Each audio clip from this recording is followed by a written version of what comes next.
आएगा जनमन स्वागत आप सभी का आपके अपने चैनल में।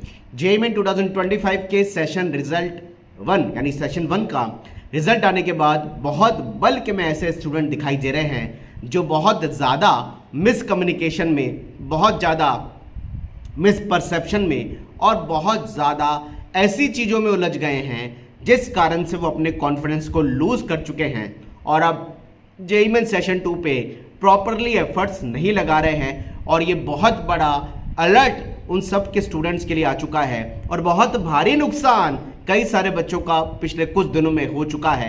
और आने वाले टाइम में अगर वो इस प्रॉपरली मिसकम्युनिकेशन से या मिसपरसेप्शन से नहीं निकल पाए तो उनका बहुत भारी नुकसान आगे भी हो सकता है। बात करते हैं जेईई मेन 2025 सेशन 1 रिजल्ट आने के बाद ऐसे कई बड़ी संख्या में स्टूडेंट हमारे सामने आ चुके हैं क्योंकि लगातार बच्चे मिल रहे हैं, अपनी क्वारीज पूछ रहे हैं कौन कौन से कॉलेजेस के लिए अप्लाई करना है, up to the mark percentile नहीं आया है या फिर परसेंटाइल आया तो उस पर एनआईटी मिल पाएगा नहीं मिल पाएगा। और कम परसेंटाइल वाले बच्चे बहुत ज़्यादा परेशानी में दिखाई दे रहे हैं, या तो वो अपने कॉन्फिडेंस को लूज कर रहे हैं या फिर वो खुद के कन्फ्यूजन से बाहर नहीं आ पा रहे हैं।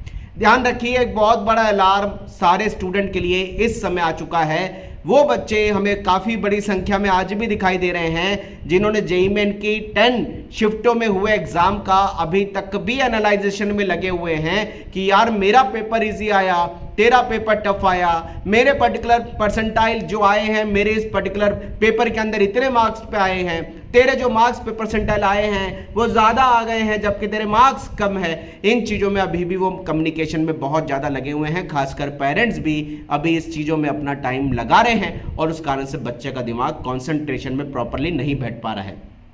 हो क्या रहा है पहले ये बताता हूँ। हो ये रहा है कि जेईई मेन के अंदर जो 10 शिफ्टों में पेपर हुआ है बीई बीटेक का, कई सारे पेरेंट्स और कई सारे बच्चों को ये विश्वास ही नहीं हो रहा कि मेरा जो अभी परसेंटाइल आया है वो मेरे एक्चुअल मार्क्स पे आया है, जबकि उनको लगता है कि परसेंटाइल तो बहुत ज़्यादा आना चाहिए था। हमारे पर्टिकुलर बच्चे के मार्क्स जब भी पर्टिकुलर शिफ्ट में आए वो इतने ठीक आए हैं, जबकि उसी शिफ्ट के अंदर दूसरे बच्चे के जो मार्क्स आए हैं वो उसके मार्क्स कम है लेकिन उसका परसेंटाइल ज़्यादा आ गया। पहली बात तो ये डिसाइड कौन करेगा, क्या दूसरा बच्चा जो आप कह रहे हैं या दूसरे बच्चे से जो बच्चा कम्युनिकेशन कर रहा है उसकी प्रॉपरली रिकॉर्ड रिस्पॉन्स और आंसर की आपने चेक करी है क्या? अगर चेक करिए तो आप एनटीए जाइए, वहां बात करिए। अगर आपको ये पर्टिकुलरली लगता है कि आपके बच्चे के परसेंटाइल तो कम आए हैं और मार्क्स अच्छे आए थे और आपने उसी शिफ्ट के किसी बच्चे से जो ऑथेंटिकली आपको बताता है कि उसके जो मार्क्स आए हैं वो आपके बराबर हैं, आपसे कम है, उसका परसेंटाइल ये आया है, तो आप एनटीए जाइए, वहां क्लेम करिए। आपस के कम्युनिकेशन से बच्चे का टाइम बर्बाद मत करिए। कई सारे बच्चे इस पर्टिकुलर परेशानी में दिखाई दे रहे हैं जो आपस के कंपटीशन में पैरेलल बात कर रहे हैं कि तुम्हारा ये परसेंटाइल था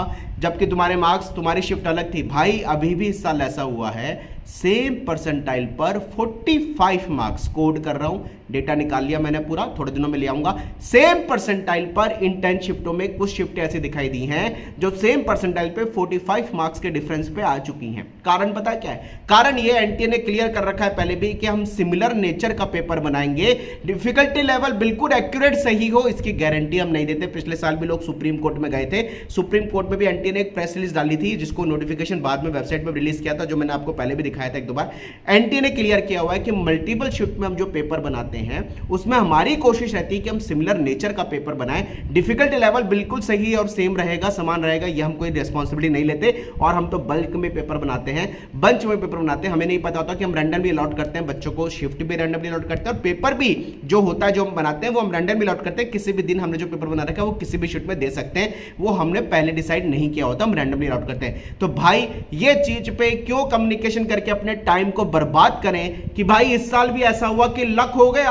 लोग कह रहे हैं, बच्चे कह रहे हैं कि भाई ये तो लकीली वाली बात हो गई कि बीच में पेपर आया तो इस बार इजी आ गया, लास्ट में आया तो वापस इस बार टेस्ट थोड़ा ऊपर चला गया, कुछ पेपर में शुरुआत में आया तो इजी आ गया, इजी टू मॉडरेट आ गया। अरे हर साल होता है, इन चीज़ों में आप अपना टाइम बर्बाद मत करिए, आप अप्रैल अटेम्प्ट में फोकस करिए। ये चीज़ों में लोगों ने 7 से 8 दिन बर्बाद कर लिए, बोर्ड के एग्जाम्स चालू हो चुके हैं।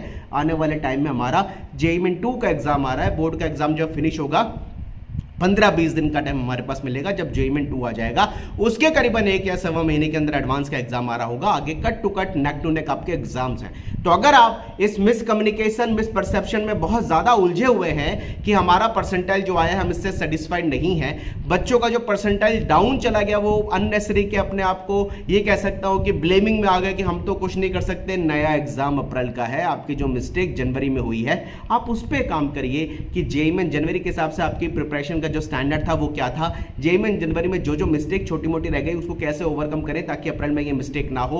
आप प्लीज उन चीजों पे काम करके अपने शेड्यूल को अच्छे बनाइए और फोकस करिए, ना कि आप परसेंटाइल की कैलकुलेशन से अभी भी उसमें लगे हुए हैं कि और अभी भी आप उसमें है कि यार मेरा जनवरी में अच्छा परसेंटाइल नहीं आया मैं तो कुछ नहीं कर सकता। प्लीज अगर आप परसेंटाइल के मिसकम्युनिकेशन में उससे बाहर आइए। अगर आप जेईई मेन जनवरी के किए गए अपने एफर्ट से सेटिस्फाइड नहीं है तो अच्छे एफर्ट्स को लगाइए। अगर आप जेईई मेन जनवरी के अपने रिजल्ट से सेटिस्फाइड नहीं है तो आप अप्रैल के रिजल्ट में फोकस करिए। अननेसेसरी के 7-8 दिन जो बच्चों ने बिगाड़ दिए, मेरे पास लगातार इतने बच्चों के फोन आते हैं, इतने पेरेंट्स के कॉल आते हैं कि सर हमारा परसेंटाइल तो ज़्यादा आना चाहिए था और सर हमारा परसेंटाइल सही नहीं आया हमारे मार्क्स के हिसाब से। इन चीज़ों से निकलिए, ये हो गया, कोई कन्फ्यूजन है एनटीए बात करिए, मेल करिए, वहाँ जाके आइए उनके ओखला ऑफिस, वो सब अलग बात है। लेकिन प्लीज़ अपने बच्चों का और बच्चों को कह रहा हूँ अपना टाइम तुम बर्बाद मत करो, तुम जेईई मेन 2 पे फोकस करो क्योंकि एग्जाम तुम्हारे लिए नया एग्जाम है, इसका जेईई मेन जनवरी से कोई रिलेशन नहीं है, दोनों में बहुत गैप है। पूरा आपके पास एक शेड्यूल के हिसाब से प्रॉपर टाइम है, इस पर फोकस करिए, टाइम बर्बाद मत करिए। ये बहुत बड़ा अलर्ट है क्योंकि मेरे पास इतनी बड़ी स्टूडेंट की कम्युनिटी जुड़ी हुई है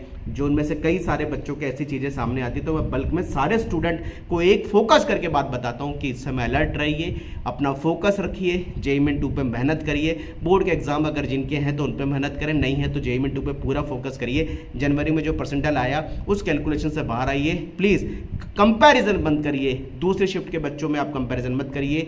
35 से 40 मार्क्स मत बोल रहा हूँ, 45 मार्क्स का मैं डिफरेंस देख चुका हूँ सेम परसेंटाइल पर अलग अलग शिफ्ट में, तो वो होता है। एक इंपॉर्टेंट बात, जो बच्चे फॉर्म भरने में भी सोच रहे हैं कि भाई मैं लेट फॉर्म भरूंगा तो मेरा लेट एग्जाम होगा तो मेरे पेपर में मार्क्स कम लाने पे परसेंटाइल अच्छी आ जाएगी, ये चीज़ों से बाहर निकलिए, फॉर्म को भर दो। फॉर्म अगर भूल गए तो तुम एग्जाम नहीं दे पाओगे, ये ध्यान रखना। लेट फॉर्म भरने से कुछ नहीं होने वाला, ये एक अननेसेसरी का पेन है, ये फिर मिस कैलकुलेशन है कि लेट भरेंगे। अरे गवर्नमेंट रैंडमली फॉर्म के हिसाब से आपके फॉर्म नंबर के अकॉर्डिंग आपको डेट्स देती हैं, फॉर्म नंबर के अकॉर्डिंग आपको एग्जामिनेशन सिटी देती है, रैंडमली सब काम होता है, इसका कोई पहले भरने या लास्ट के भरने से रिलेशन नहीं है। उम्मीद है ये वीडियो आपको हेल्पफुल होगा। उम्मीद है इस वीडियो को सुन के जो बच्चे अभी भी बार बार जेईई मेन जनवरी पे अड़े हुए हैं कि हमारा इतना कम आ गया, परसेंटाइल ज़्यादा आना चाहिए था, अब हमारा कम आ गया, कुछ नहीं हो सकता, उनको कहीं ना कहीं बूस्ट मिलेगा और वो पढ़ाई पे फोकस होंगे। Wish you all the best, मेहनत करिए, टाइम बर्बाद मत करिए, पढ़ाई में लगिए। जय Hanuman, bye bye, thank you guys, thank you very much.